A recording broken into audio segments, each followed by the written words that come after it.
Hello and welcome to The Slowdown.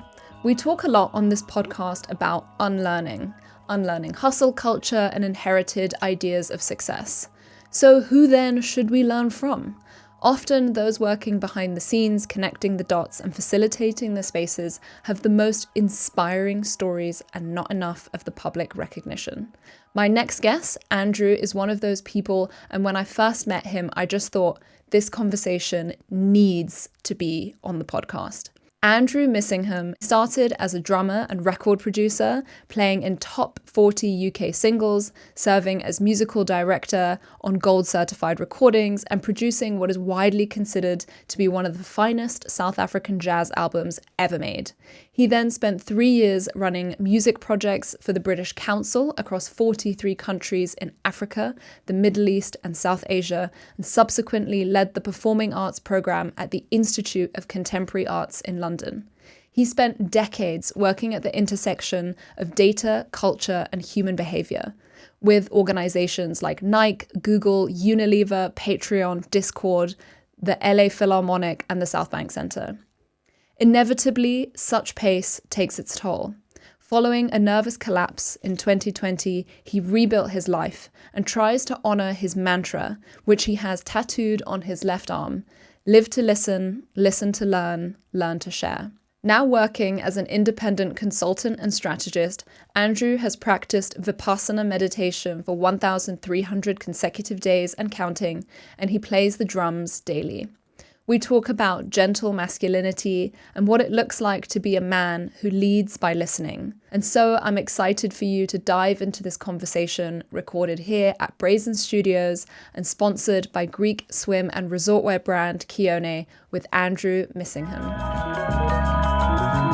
Hi, Andrew. Welcome to The Slowdown. Thank you so much for being here. It's lovely to be here, Tiana. Thank you for inviting me. We always start with some context. So could you start by sharing with me where you were raised and by whom? I think previously that might have sounded like an odd way to start an interview, but actually with you, those exact words I think make more sense than for others. The formulation is very careful and I think it's about right. So where I was raised, North London initially, I lived with my family of origin as a complete unit with two parents, battling parents, until my father left on my 10th birthday.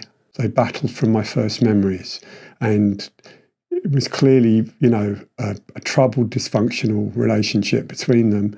I then lived with, for a little bit, a couple of years, with my mother and my brothers and my sister in a place that, bless her heart, my mum was trying to hold her stuff together and struggling, because it's hard. It's hard at the best of times to bring up one kid with two engaged, loving parents, but four kids on your own in a situation like that must have been, to expect someone to prosper in those situations without damage, I think is unrealistic.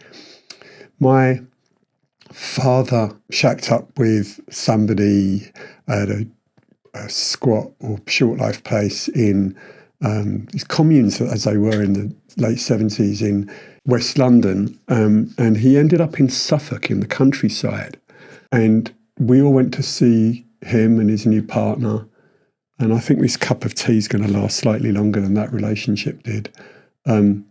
We went to see them one Christmas, and he made us an offer, and he said to all four of us, do we want to stay up there with him and his new partner? And my older brother said no, my younger brother said yes, my younger sister said yes, and I said yes. So my poor mother put four of us on a train to go away for Christmas, and only got one back. And when that relationship broke down, my father gave me the option. He said, okay, I'm going back to Australia, where he's from. You can do that, or you can go back to live with your mother in London. And so those are my choices. What am I going to do?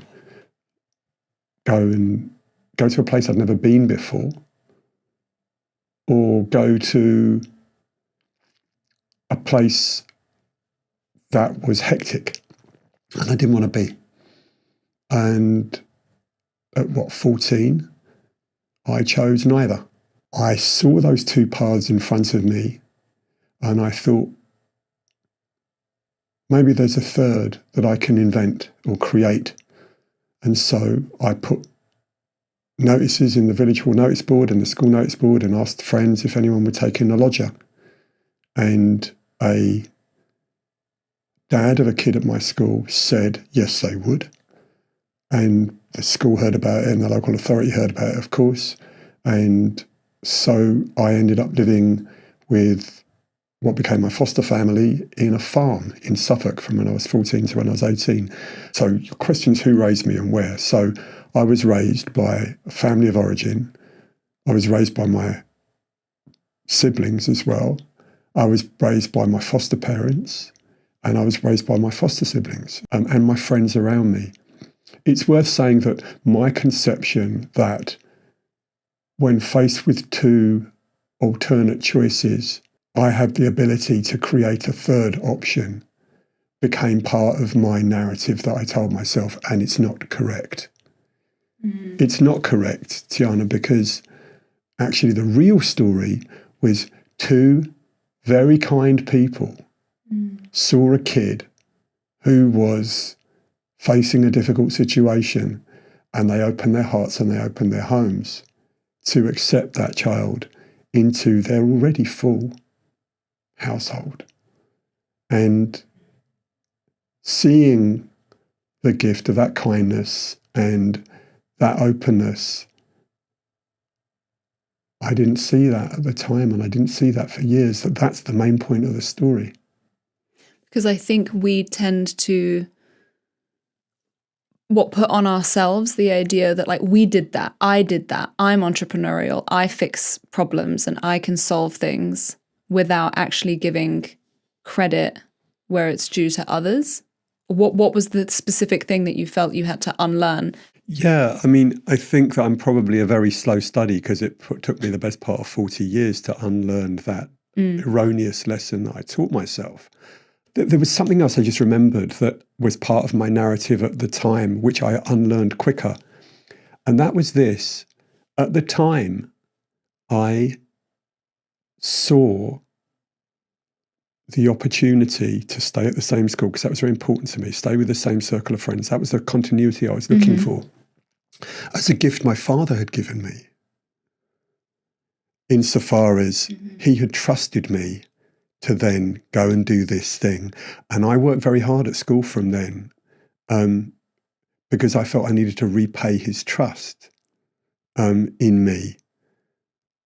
In fact, very many years later, when I was a successful musician, I met my father in the UK, and he said to me, you see, if I hadn't have been the way I was, I don't think you would have turned out as entrepreneurial as you had.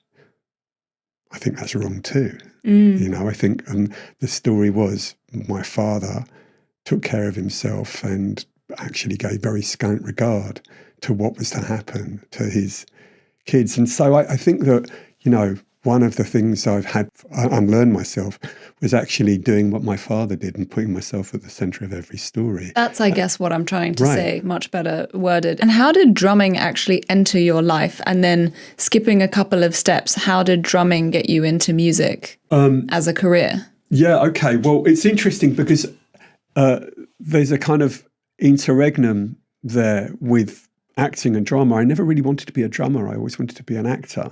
I think very often people who are uncomfortable in social situations seek to become performers because it's a very safe environment to be in. You have a script, you know, there are unwritten and sometimes written conventions between performers and audience, you know, that mean that it's a very, very safe place to be. The drumming was something different. The drumming was to do with my physical restlessness. When I was still with my father, I used to make impromptu drum kits out of pots and pans, and I even tried making a bass pedal out of, some cotton wool and, some chopsticks and stuff like this. And he saw me doing that and he said, okay, I'm going to buy you one drum, just one drum. And if you play on it every single day between now and such a date, we'll talk about buying you a drum kit. And he did. He bought me the worst drum kit I've ever seen in my life. It was £25. Argos. It wasn't even Argos. I mean, if it was Argos, it would have been great. But this one had someone had replaced one of the drum heads with kind of shoe leather. And it was just bizarre. And it was yellow sparkle and it was wonderful. I absolutely loved it. Because the other thing is I loved Lego. And actually a drum kit is like Lego. It's like Lego. It's like Meccano. I never had Meccano when I was a kid. That was always a bit above us. But Lego, yeah. This idea of constructing it, reconfiguring it, pulling it apart, putting it back together. So that, the constructing thing, plus the restlessness, that was what I used to do. My foster brother said to me years later, he said, I can't believe how frighteningly good you got so quickly. It was kind of annoying. And I did, because I just played every single day, and it was just great. Now, as I say, alongside that was the theatre stuff. And so what I studied was performance arts, a very pioneering course at Middlesex Polytechnic, it was then, in the beautiful surroundings of Trent Park at the end of the Piccadilly line. And if you've ever seen the Beatles film Help, the Richard Lester film, the second film, there's a great scene right at the beginning where John, Paul, George and Ringo, they all live in houses side by side on a very ordinary looking terrace in Liverpool. And these two ladies are waving hello to them across the road, and they're waving back to them as they all walk into their separate four houses. And they walk through their front doors, and then when Richard Lester cuts to the shot from the inside, and it's one big room. They all live in the same house. It's a great scene. And that was very much what the BA in Performance Arts at Middlesex Polytechnic was like. I entered through the drama door, but once I was in, I did set design and pit drumming and dance accompaniment and, Doris Humphrey and, technique, dance and ballet and everything, all sorts of stuff. And that was foundational insofar as a whole load of different things that turned out in my kind of subsequent career for understanding that expression, creative expression, comes in all sorts of shapes and sizes. There are all sorts of different ways of being creative that don't necessarily have, a creative, in capital letters in front of them. And also lots of different ways of collaborating with different people who come from different disciplines. The first steps I took at the second year was realizing I never wanted to be an actor. And this has happened a few times when, firstly, I realized I wasn't good enough. And that happened eventually with drumming. I realized I wasn't good enough. Graduated and I joined a new band that a guy had formed. His name's Tony Coleman. And we both managed the band initially, a band called Is It. He then went on to run very successful label, Hospital Records, and he had an act called London Electricity. Amazing stuff he's done ever since. But basically, there were so many things that I ended up doing that I didn't know I was doing at the time. So I was drumming, and that very pragmatic me that I am was like, okay, we haven't got a manager, there are things that need doing. I didn't know I was managing the band in quotes, but him, Tony and me clearly were. Similarly, when we spent a year trying to get signed to a record deal and nobody would sign us, we said, well, we're going to have to create something ourselves. So we very strategically, actually, chose a song, a cover that people were after in the years of kind of Rare Groove, and recorded it and created a whole marketing plan around it. And actually in the studio, Tony said, okay, well, we'll have to put you, he was like writing, produced by, Andrew Missingham and Tony Coleman. I went, why am I down as a producer? He said, that's what you were doing in the studio. You were producing. I was what? You were producing the record with me. So, is that what record production is? Oh, okay. And we got a 5-6 week residency at this club in just outside Athens in Glyfada, where the old airport used to be. And basically, when on the way there, we picked up a copy of The Face magazine, which was, I think, maybe the 50th issue of it or something. And it had like a dossier of everybody, right, who was in kind of club culture, particularly in London at the time, what clubs they played in, what record shops they worked in, what pirate radio stations they played in, what fanzines they wrote for. And we basically studied it like a Bible. It was like our internet. And actually, I've heard this from a few people. A lot of people use that issue, that and the enterprise allowance scheme were the two things that I think were like real motors of Britain's creative industries, ironically. Out of that, we created this whole marketing plan, and then, we ended up being Paul Oakenfold's first signing on his first label, and, all sorts of stuff. So this is something that I've come to all the way through. The drumming was a kind of the vehicle I happened to be driving at the time, but I didn't want to be a vehicle driver. Do you know what I mean? Yeah. And so the reason I stopped that, and when I say I wasn't good enough, I actually could see when I was an actor, there were other people who were better at it than me, who wanted to do that more. 100%. That was their thing, yes. Right? And I was like, okay, if I can't set myself up in competition with those people. Similarly, when I was a drummer, I did some really good things when I was playing sessions and stuff. And I was down for like the last 4 after the first album to become Jamiroquai's drummer. The guy who got the job, Derek, stayed with him for years and years. And I remember when he got it thinking, he's a real drummer. I mean, he really, really wants to do this thing more than anything, and he's brilliant at it. I mean, the first track on that second album, I would say Emergency on Planet Earth, Just Another Story, is basically his tune. I listen to him and I listen to people like him, and it's like being Salieri in Amadeus, where he thinks that God's cursed him, right, by having the musical ability to recognize genius, but without the genius, And so I had, that's why I parted company with that as a career. But I mean, you had some serious heights there, being and leading the band as the drummer on the 1995 album The Messengers by Barungwa. Yeah. The first Anglo-South African acid jazz group. I mean, you did so many insane things, but it also feels like almost in parallel, your interest in data and strategy is running. My boss at the British Council is a fabulous guy called John Kiefer. And just like Tony said, you're doing record production there, John said, you're very strategic, aren't you? And I said, what does that mean? Right. And he went, well, you always think a kind of step ahead, and you think of the consequences of where something's going to lead to, and you're always leading towards that kind of further thing. And I was like, oh, is that strategy then? Is it? Well, I guess I am, yeah. And in the business that I grew and sold back in 2023, B&A, I was very adamant early on that we only call our people problem solvers, because it's like, if you're not solving a problem, what are you doing, right? And so this idea, and for me, this was very much hardwired in, and weirdly linked to my codependency as well.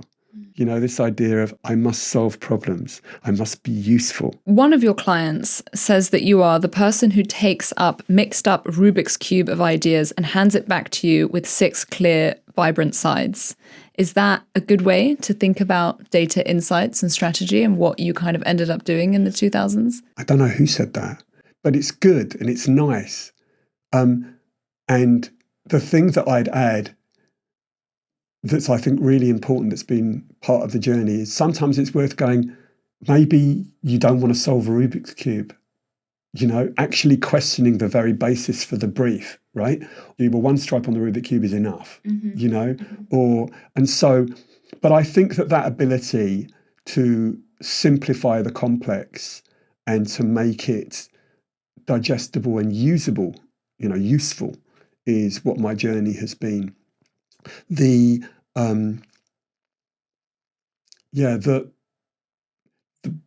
way that my mind works on this stuff, and I've always been good at this ever since I was a little kid, is I am able to hold onto the anomalous and remember it. It's almost the opposite of what an LLM does. An LLM, if you give it a whole load of data, it will massage that into trends, and the single data points that are anomalous, it will discard them as if they're unimportant. My brain, the way my brain works, I've found, is it will hold on to the anomalous and it will pin it to a board in my brain for later, for later use, for later. And sometimes things never, ever have a use, but actually, well, that was weird. What was that? I've never heard that before. Goes onto my mental pinboard. And then very often what will happen, and this happens in data and insights processes all the time, I go, hang on, I'll find something. This reminds me of this thing. Oh, that's what it was. And then pulling those things together and pulling those threads together. My definition of an insight is something that's not obvious before, obvious after. It's a head slap where you didn't see it before because you didn't see it before because the connection wasn't made. But once the connection is made, it's obvious. It's obvious. It's, and like when you learn a new word in, any language, you never heard it before, but after you learnt it, you see it and hear it everywhere. That must have been everywhere before. Me using it hasn't made it more so. It's just that now I am aware of that thing. You've then done so many different things, and I feel like one example that brings together some of your work is your time at the ICA and how we actually met, which was through Charlie Dark, and a club night series that you did around Blacktronica. And I thought you could tell me that story about how that came to be, because I think it kind of pulls together a lot of these threads, like your interest in music, British culture, your work with British institutions, like how did you end up working with the ICA, and then your support of your friends and the kind of very much like London cultural community. And he's as you know, an absolutely amazing man who creates movements, cultural movements. There are very few people who do that. And I thought, yeah, that's really significant. I don't think it's bigger than a festival, because a festival, you do it, a lot of work, a couple of days, and then it's here and gone, right? I thought a steady drumbeat of a monthly club night, particularly in the ICA. I had a really simple job I gave myself at the ICA to reflect contemporary creative London as I saw it. And my job there as Director of Performing Arts, I was like, okay, then the programme needs to be way more culturally diverse than it was at the time in terms of the programme we were presenting. And Blacktronica I saw is a really important part of that. I was quite naive going in there thinking all I need to do is I need to get the right things in here which will attract the right audiences, and then the right audience will see this as a home venue. It's not as simple as that. I once put on this Nigerian superstar called Agbaja. He's a saxophonist, and I did his first ever gigs in the UK. I'd met him in Lagos when I was doing some work there. And I really liked what he did. And I was like, okay, so he told me he'd never, Bisade his name is, Bisade told me he'd never performed in the UK before. I was like, well, okay, well, let's put you on. At the ICA. Institute of Contemporary Arts. Institute of Contemporary Arts, which is like, it's on the mall. It's on the street where the Queen lives, right? Yep. It's a Crown Estates property. It's like, there's a juxtaposition there already, right? And I remember going to the marketing department and saying, okay, we're going to be having this guy in. He's going to do 3 nights. How do you think we should market him? And the marketing department said, I think we'll do a 1/4-page ad in Time Out. And I went, that's not really going to do it. And they went, 1/2 page? And I went, no, nobody's coming is going to be looking for an event with him. In Time Out. In Time Out. They're just not going to be looking there, right? So I called my an acquaintance, a guy called Jimmy Akini, and I said to him, listen, we're going to be doing Agbaja. Do you want to help market it and promote it yourself? And you can even announce him on stage. And so he came in and he was like, he advised them on kind of what needed to go on the poster. And then he put the posters out in all the places where people would see them, in, hair shops and, all sorts of places, right? And it was packed. Now, that wasn't the only thing I had to do. What I also had to do is I had to go to the bar and say, how much you charge for bottles of spirits? And they say, oh, we don't sell them. We sell singles or doubles. I said, yeah, but we're going to have 3 nights where people are going to want to basically buy a bottle of spirits with 4 glasses, an ice bucket, and they're going to want to be serving the drinks themselves. I said, believe me, do that, and you'll have a really, really great night, right? And similarly, I had to go to the front of house. And the front of house at the ICA at the time was one of these kind of front of houses that you get in some institutions where they have an attitude which borders on, if it wasn't for so many people coming into this institution, this would be a really good institution. It wasn't for so many people bothering us, trying to buy tickets from us, we'd have a really good institution. What I'd prepared them with was Nigerian names can be quite formulaic. Yeah. And so there are some kind of set formulas that, follow Shade something, Ade something, and I was like, okay, right, here are some common formulae, particularly, Yoruba names, because it's such a diverse and enormous place, Nigeria. But, in terms of like Bajo was from Lagos, I knew the kind of crowd who'd be coming. And so I wrote a whole load of formulas down and I said, okay, put this next to your computer. And when someone calls up for tickets, you can basically, you don't need to get them spelled letter by letter. You can basically, look through this and recognize them and repeat it back and then say, ask them for the rest, the kind of bit that's kind of personal to them, family name. And, because that makes... Save them a lot of time. Not just saves them time, makes the people coming feel at home before they've even got there. Right. It makes people feel this is a place that's going to be welcoming me, that gets me. So what I realized at the ICA, which is very important, is it's not just the art that cuts through, it's the structures around the art that allow people to be involved or not be involved. With the ICA, when I first went in, I thought that I had this sword, right, in my hand. Like, when you knight someone, the ICA, the Institute of Contemporary Arts, I dub the artist, I would tap people on the shoulder, in you come.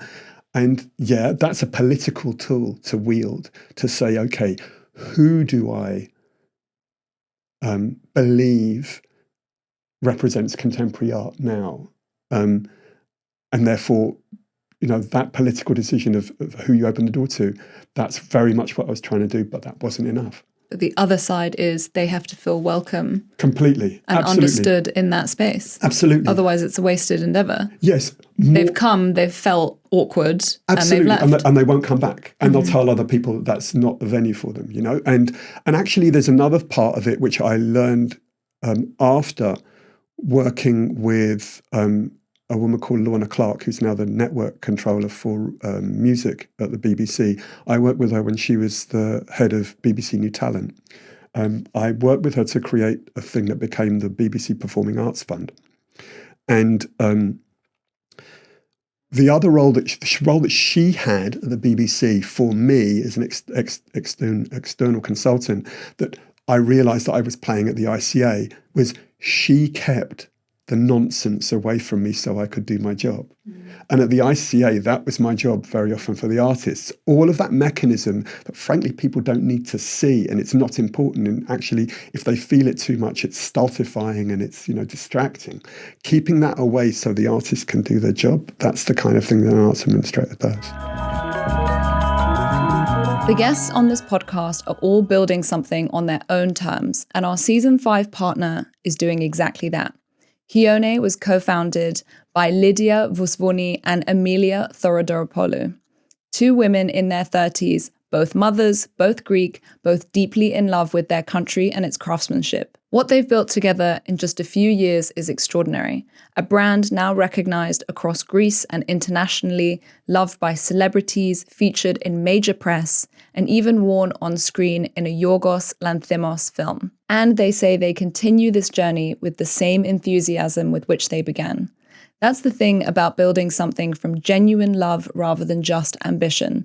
The enthusiasm doesn't run dry. When I look for partners for the Slowdown, these are the kinds of stories I want to be able to tell. So I was overjoyed when they said they wanted to be partners for season 5. Their support pays for this studio time and our amazing production and editing team and keeps this podcast going. But there's also something in it for you. Kione are offering a 20% discount for the Slowdown listeners. Just use the code TheSlowdown, one word, at checkout on their website, kione.com, for 20% off your first shop. I hope you check them out and support this female-founded brand the way that they are supporting this show. I could speak for several hours about your career and all the things that you've done, and we could go into so many amazing anecdotes and stories, but I'm very conscious that this podcast is about slowing down and those pivotal moments and redefining ourselves. And so I know that in 2020, you had what you describe as a nervous collapse. And I'm curious to understand what the factors at play were that led to that, how you felt during that. Like, what was it like? How did you or your family or those close to you experience that? And what changes did that lead you to making? I think I'm going to start with a way that I've thought of it in my head, and then I'll go back and explain it. Imagine in the story of Three Little Pigs, there weren't three little pigs, there was only one. And this little pig had in their environment not two big bad wolves, but not one big bad wolf, but two. And eventually this little pig realized that what they had to do was create a shelter for themselves. And so they improvised the tools around them and created a little shelter out of straw, and that kept them safe. And eventually this little pig left that environment with the two big bad wolves and left with two things. The first one was the hypervigilance and hyper-awareness for the sound of big bad wolves. Actually, to a fault, this little pig heard big bad wolves everywhere, even when they weren't. And the other thing the little pig left with was a toolkit that was adept at making straw houses. But then, of course, the little pig found themselves in an environment where they had to make a stick house. And the tools were then overused because they're made for straw houses, not stick houses. But they kept using them because they're the only tools they had, whilst keeping hyper-vigilant for the sound of big bad wolves and, covering themselves with the kind of stick pile to kind of keep themselves hidden and, doing all sorts of stuff and, probably using some of these tools as weapons against other people and stuff. And then eventually they found themselves in a scenario where they had to build a brick house. And now the tools were really knackered. They were only for straw houses and they had to make a brick house. And so some were lost and some were faulty and some had teeth missing. And, but they eventually built this brick house and it kind of stood up and it kind of looked like a house, and it's so much so that there were other people in it, family and co-workers and friends who were attracted by this brick house. And then the brick house fell down around the little pig's ears because it wasn't actually very well made at all. And while all of the people kind of escaped from the rubble, little pig sat there in the rubble, coughing and spluttering and crying, and said, "I need new tools. I need new tools." That, for me, is what a nervous breakdown is. A nervous breakdown, for me, I can't speak for anyone else, was the moment where I realized the tools that got me through are not going to get me through any further. In fact, I have got to where I have got because I have used these tools for too long, way beyond the circumstances where they were forged and needed. The use cases applicable. Yes, exactly.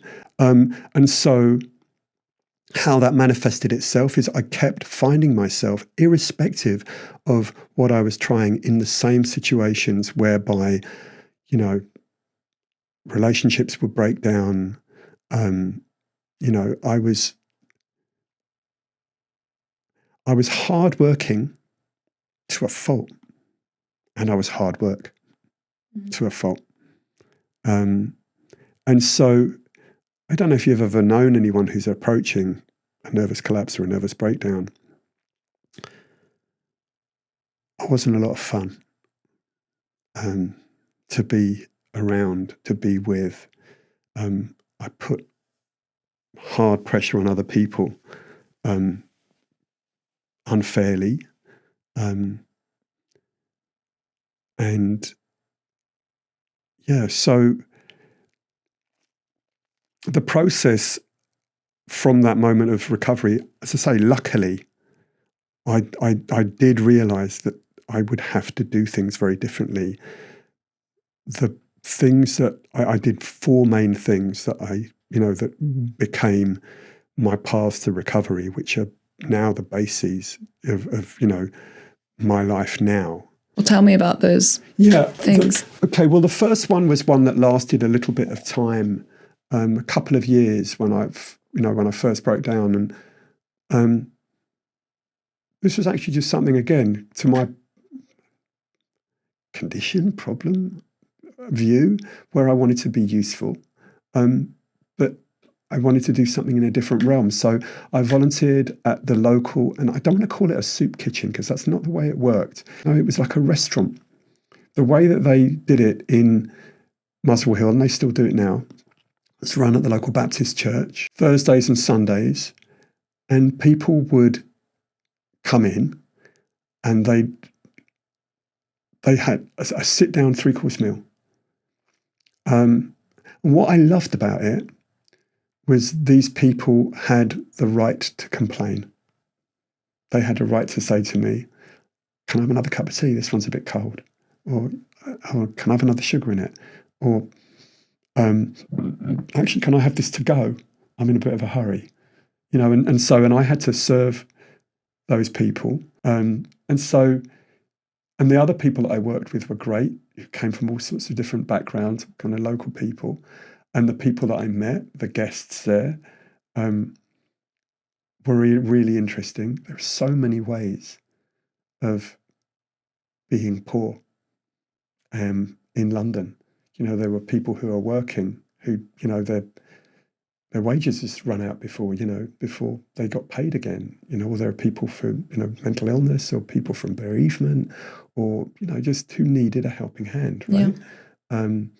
And so, of course, that made me feel very, very lucky, because at the time I was living in, this big, kind of slightly ridiculous 4-bedroom house in Muswell Hill with, a yoga studio at the back with a sauna and underfloor heating and surround sound and all these ridiculous things that, I felt were part of my life and that I needed at the time, but I didn't.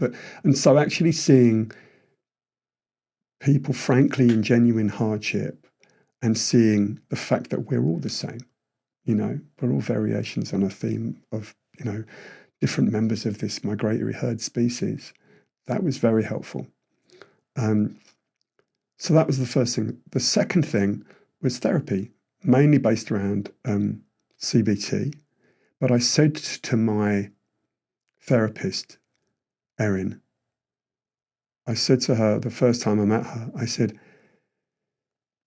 "Erin, I need to do this properly.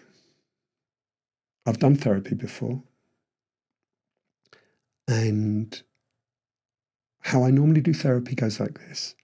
My ego taps me on the shoulder and it says, 'Andrew, I'll do the therapy. You sit at the back of the room. Keep your voice down. I'll keep you nice and safe.'" And, my ego would say, "Yeah, because I know how to cry. And I know how to look like I'm making progress, and I know how to perform vulnerability, but you keep yourself back there. It's fine. I'll get you through this." I said to her, if you suspect for a moment that that's what's happening, you need to stop it and call me out on it, because this is my last chance to do this. I don't think I'll get another chance like it. It was the opportunity that was served by the fact that it was a breakdown. Mm-hmm. The fact that I got to that point where I knew I wouldn't be able to go on as I had before. Mm-hmm. And so I had to take that opportunity. So that was the second thing, the therapy. And the main thing that came out of the therapy was really, really simple. Until that point, I thought I was basically a bad person. My family of origin, particularly my father, was very violent, just really horribly violent when I was a little kid. And, he was my father. And, with my parents, I thought, well, if It must be me. it must be me. It had to be. I mean, it's obvious, right? I had to be a bad person, and so that thought was underlying. I am basically a bad person, but what I'm going to do is I'm going to try and make out that I'm not a bad person while keeping that bad person safe and hidden inside me.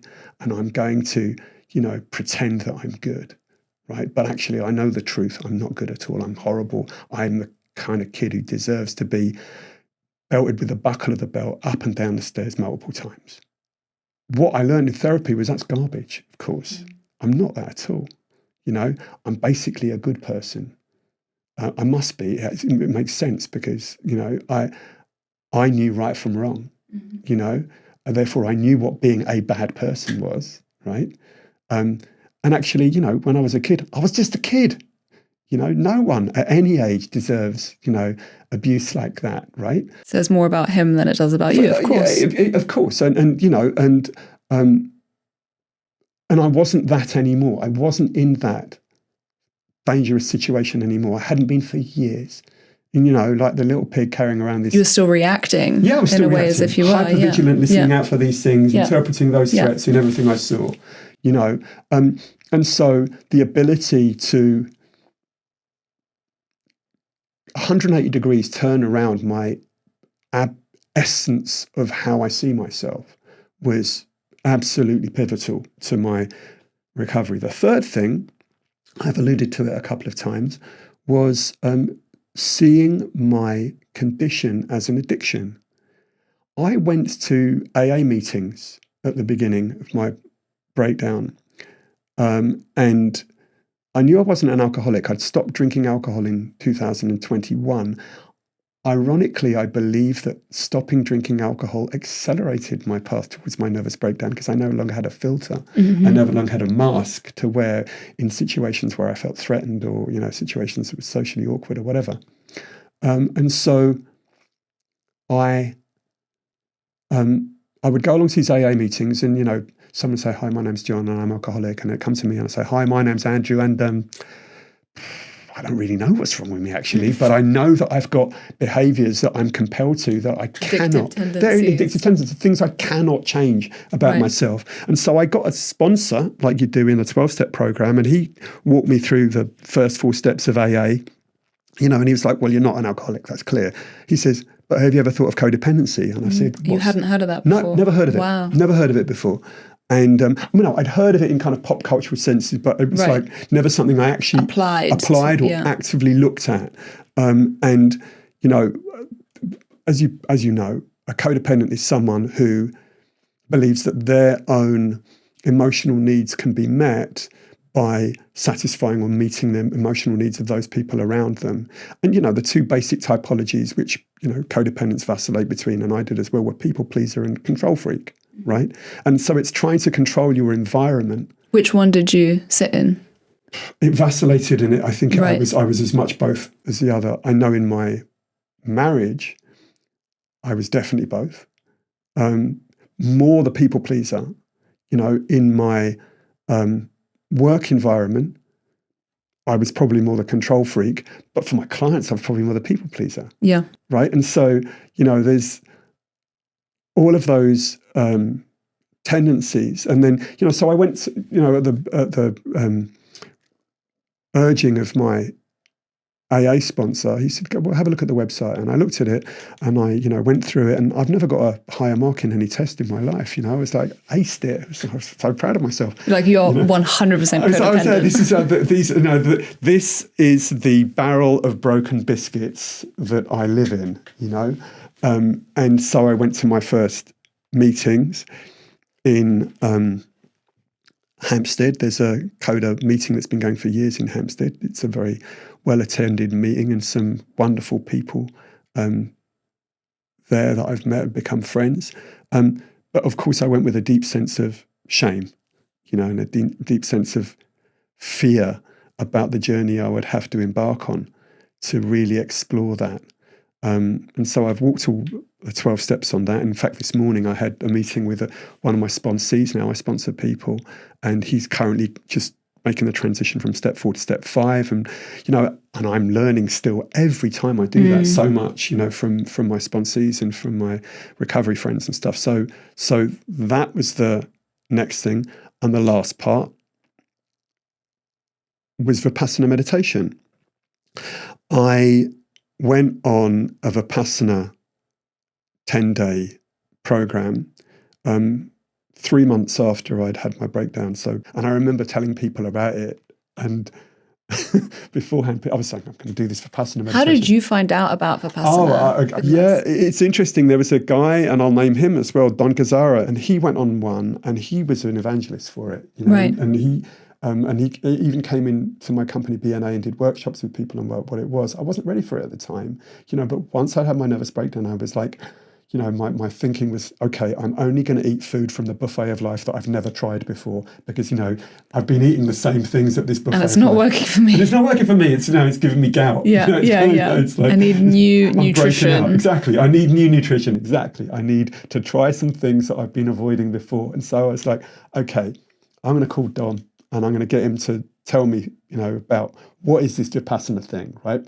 And so he gave me the inside track, even down to look further forward into the future and work out the day they're opening applications, and then apply on that day because they fill. Because they're free. Yeah, because they're free. Exactly. It's 10 days.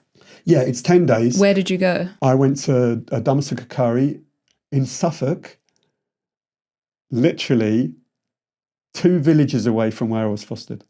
Wow. I know. A lot to think about. I know. And those 10 days. I've got an incredible story at the end, right? And I do think it was a miracle, right? It was basically all the way through. I was like, I'm going to go and see my foster family at the end. I'm going to see, them and say thank you to them, for the gift that they. And this is what you're thinking about during these 10 days of silence. Totally, exactly. 10 days, they take your mobile phone away. You have this vow of silence at the end of day 0, and you can't exercise, you can't look people in the eye, you can't write, you can't read. It's just you, the practice, and the thoughts in your head. And I'm thinking, one of the thoughts is that I'm going to go and see Roger. I'm going to go and see my foster parents. And by about day 7, I'm like, no, actually, I'm not going to go now. I'm going to wait. I'm not going to just go show up. Just show up. I'm going to actually go, and I'll come back and I'll volunteer, at Dhammasukakari, and I'll go and do it then.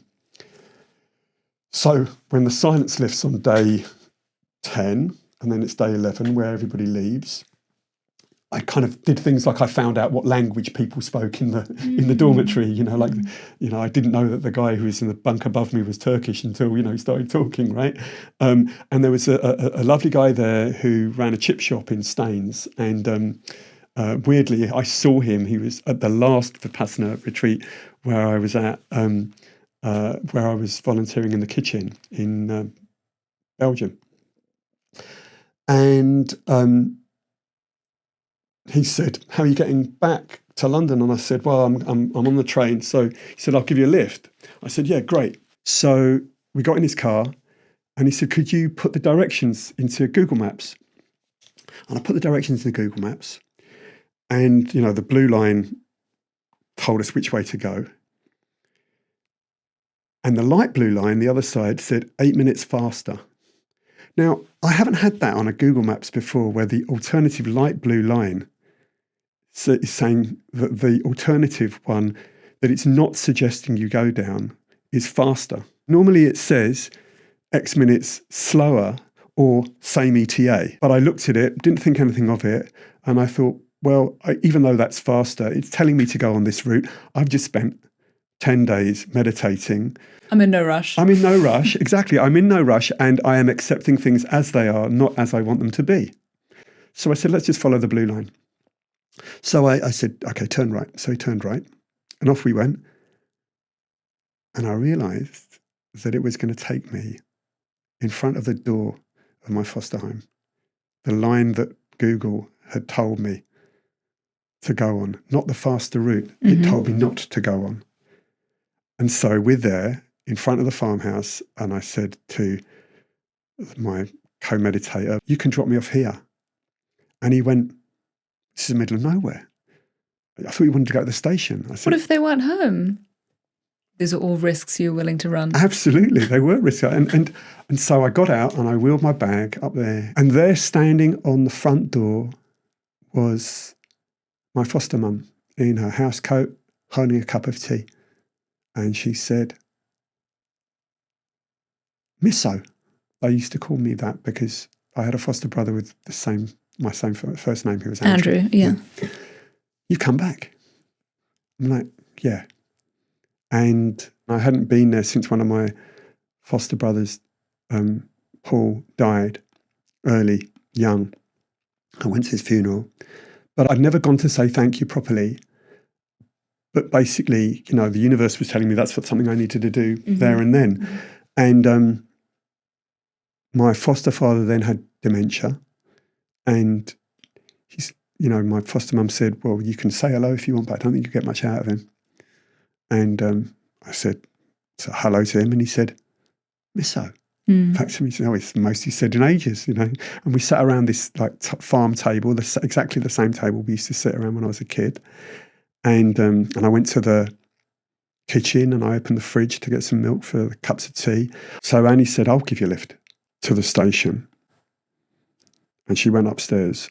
And while she was upstairs,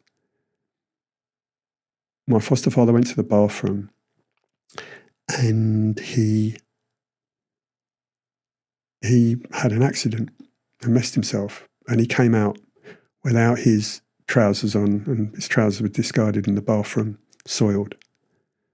This is what dementia is. It's what it does. Yeah. And the woman who was there cleaning said, he's messed himself again. Called up and she says, let's get him in the shower. So I basically helped him take his clothes off, my foster dad, and put him in the shower. I wrapped his clothes in the cloth and I put them in the machine, and I found some washing powder, and my foster mum shouting, you don't need to do anything like that, miss. So I said, no, I think I do. I need to do it. It's fine. It's not a problem. And it wasn't a problem at all.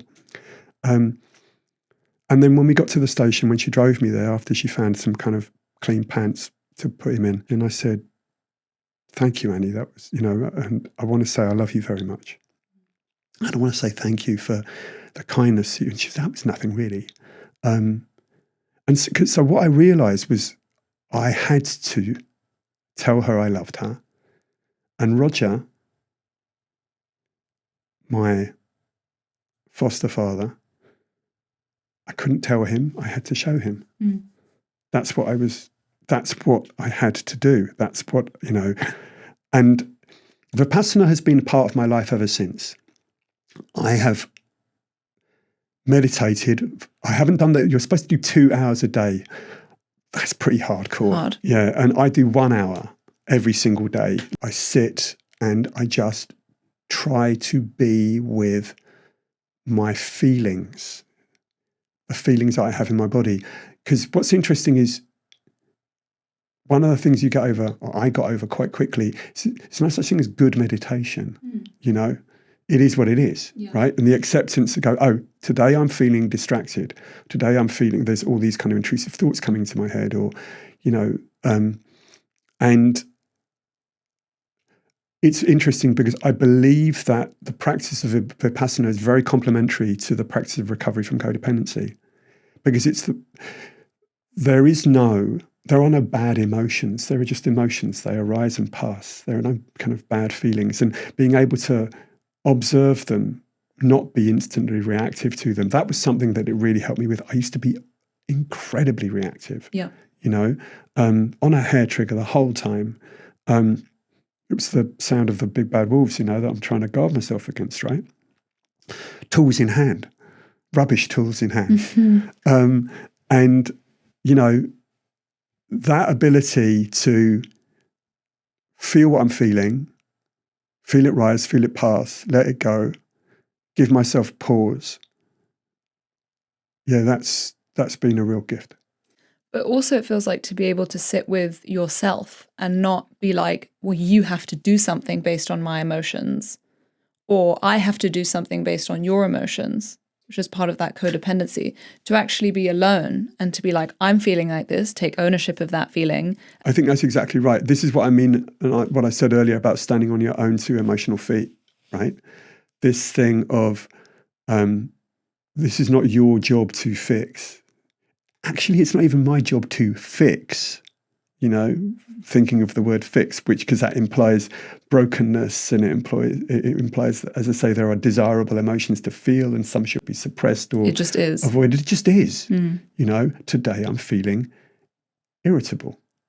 Of course, the old formulation that I would have was, therefore, what is irritating me? Yeah. Or who is irritating me? And it's just a feeling. Like, let it go through you. Go. Yeah. One of the prayers I say every morning is, God grant me this day moments of joy, where any anger or fear that I hold or that rise within me, you let me feel, you let me explore, you let me be with, and you let me release. So by your grace, I might live today free from aggression, hostility, and harm. And that prayer is not just about how I show up for other people, it's about how I show up for myself. Mm-hmm. And with vipassana, which is effectively like sitting in silence, how do you think about how you use your voice now in the moments of speaking?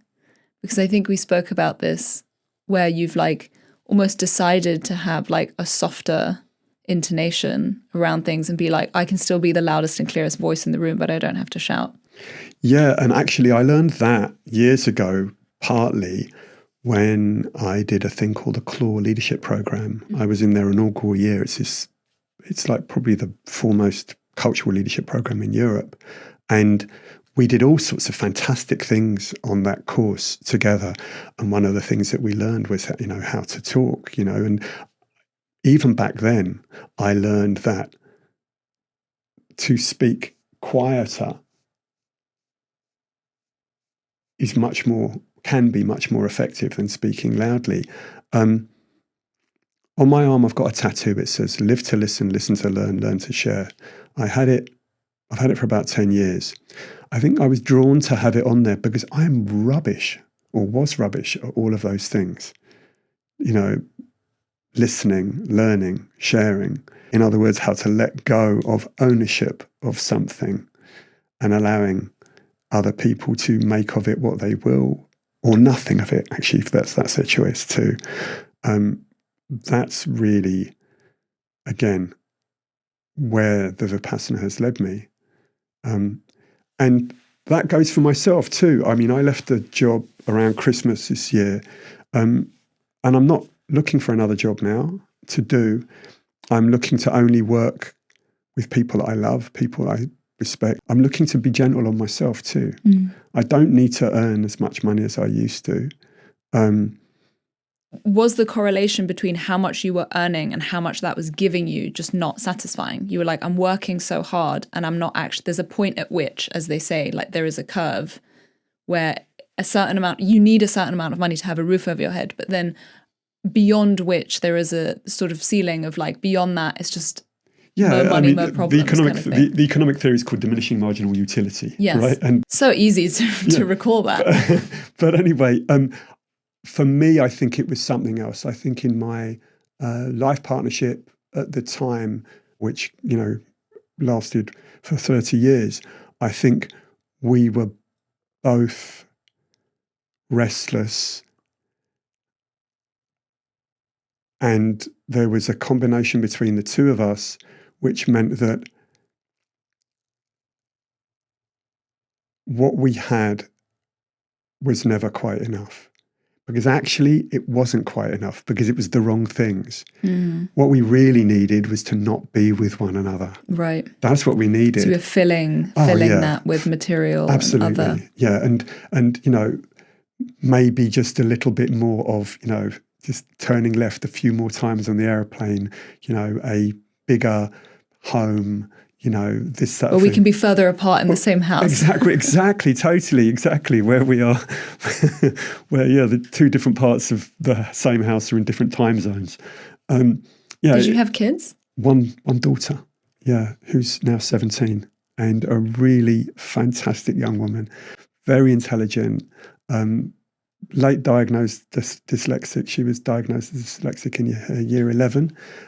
It was too late to get the help that she needed to be able to get through her GCSEs and stuff. But, always been, she has the most important 21st century intelligences that you need, right?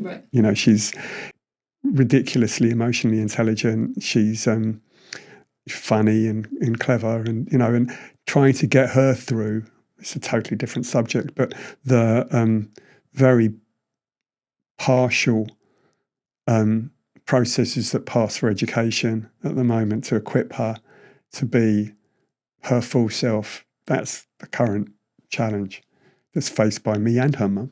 Yeah.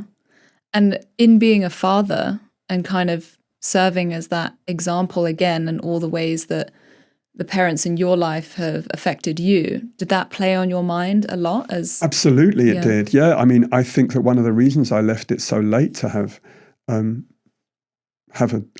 child at all, I was in my mid-40s when my daughter was born, was because I feared that I would become abusive like my dad. I thought that he was abusive because he was a father. Right. And of course, when she was born, that dissolved. None of that happened. She was and I used to love playing with my daughter when she was little. I mean, I love her company now. She's fantastic. But when she was a kid, filling the gap of play that I didn't have in safety at the ages where I didn't have it particularly, so making things with her, playing hide and seek. Was healing for you? Oh, it was so healing. It was wonderful. So much so that when the inevitable thing happened of puberty, and she really didn't think I was the funniest person around anymore. When she was about 8, she looked up to me and she said, "Dad, I hope I'm as funny as you when I'm your age." And I was like, "Oh, I've arrived." And so when, puberty hits and she's like, "I really don't want to play those games anymore. I was absolutely bereft. I was like, I grieved that. And of course, because of, when that happened, which was kind of pre my breakdown and recovery, I got very resentful and very angry about that, and I didn't really know how to process those things at all. They just leaked out and spilled out, They say kids reparent you. Like when you go through those experiences with them again, you relive your own experience of when you were a child doing that, and you kind of allow yourself to create new pathways. Yeah. I mean, I definitely think that my daughter has been a major part of my growth, my healing, my education, my self-actualization. And I believe as long as, we're both alive, she will continue to be so, so yeah. You describe yourself as having lived several lives, often at the same time, now trying just to live one, which is, I think, what we're kind of getting to here, this consolidation and this also separating the wheat from the chaff and really just having a consolidated, simplified idea of enough. What is that one life that you'd like to live now, and what is your current working definition of success? I think I'm really, really lucky now. I have a wonderful partner who's interesting and interested and kind, and it's that I always wanted to be in a partnership with someone else. I lived the last year up to February on my own, and that was great. That was really useful to do. It's the first time I'd ever done it in my life. And I have no problem with my own company, doing things on my own. I went to see the Bridget Riley again on the weekend on my own and had a fantastic day, but I like to be in a partnership. So one of the answers to your question is success means successful partnership. A healthy non-codependent, loving, kind, forgiving, spacious, generous partnership. Also, I believe that family is more a verb than a noun. So success means to me a successful family, a happy family, people around whether they are kin or not, who nurture one another. I really try just to now live. I'll have an idea of where I want to go, things I want to do, holidays I might want to go on, and I will plan, but I'll try not to hold on to those too tightly. Similarly, with now the transition to me working independently, I'm really trying, and I think I'm doing okay at it, at not putting pressure on myself to be quote unquote successful or to, have certain contracts or whatever. I'm just trying to have the conversations in the right way, exploring. I went to a fantastic event last night where I met some really interesting people, and, just going, okay, what's the right confluence between, my attitude, my skills, my experience, and other people's projects, where, as well as me being helpful, that scenario that I'm putting is enriching to me and therefore enriching to other people I'll contact. Yeah, that symbiotic curiosity is so interesting. I could ask you so many more questions. I mean, so many different roads we could go down and conversations we could have. But I just want to conclude with a question that I asked everybody, which is, if I had to watch one film or read one book or go see a specific exhibition that would help me understand you better, or even have one experience, what would it be and why? If you want to kind of close this discussion, that is literally the worst question you could have asked me. Why? Because I've got so many millions of examples. Okay, so I get top three. Okay, top three. Right, I would watch About a Boy. Oh, I love that movie. That was a moment where I was like, he's a class act, and also he's got a very young Nicholas Hoult in it as well, right? But yeah, Hugh Grant, fabulous. That, I think Nick Hornby does Crap Men really well. So what about that? The father-son relationship, the boy trying to find, when his mum tries to kill herself, he realizes that one's not enough, you need backup. And his journey to try and basically, frankly, manipulate himself to safety, that really resonated. And that one, and he's like kind of slightly quirky, odd, doesn't fit in at school, not kind of getting through. And also the other, the empty person in it is the Hugh Grant character, whose dad wrote Santa Super Sleigh. So that film, that's one. The other one, I'm going to come right up to date, and this is a book that I bought to prepare me for my second visit to the Bridget Riley, and that's Bridget Riley's collected writings in a book called The Eye's Mind, not that mind's eye, but The Eye's Mind. And she describes her influences, her processes, her evolution as a painter. She comments on other artists and other works, and getting that perspective, frankly, helped me to get more out of the work that I looked at. She's very, very careful, very deliberate. She's still alive. She's like 94, amazing woman. And she steps through these pieces and steps through these choices and takes them one by one. So 60s op art, cut out colour because she didn't quite know what to do with it. And then when she felt that she'd got the system, she was like, okay, let's introduce colour and let's, So that's the second one. Thank you for giving me three. It's very generous of you. The third one, I've got to pick a piece of music, haven't I? You will be judged heavily on the music you choose as a drummer and musician. Okay, then. It's got to be niche. Yeah, well, I mean, it's all niche. I was always about the small room in the club, never about the big, large one. Okay, I will probably pick Shakara by Fela Kuti, which has got Tony Allen on the drums, because that's how you play drums. You make the music sound better.